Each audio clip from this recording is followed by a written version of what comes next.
It's no secret that along with Dracula, The Invisible Man, The Mummy, and plenty of others, are some of the most remade and readapted movies in cinema history, and Frankenstein is no exception. Despite not being the first, James Whale's Frankenstein is where the majority of remakes of the original Frankenstein story stem from, despite being very different from the source material. One that could have been added to the pantheon of Frankenstein stories was a version from body horror legend David Cronenberg. With any fan of Cronenberg, you know it would be a match made in heaven in regards to his type of horror, and how most of his movies are always about madness, science, and sympathetic monsters.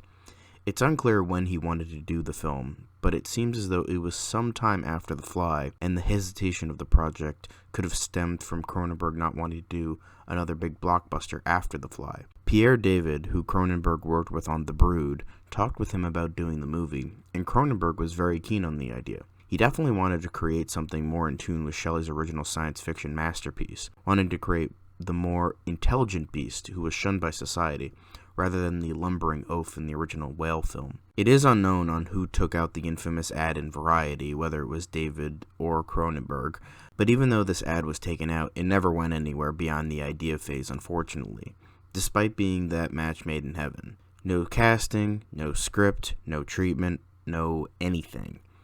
Just a simple meeting between a director and a producer, and an ad taken out in a magazine.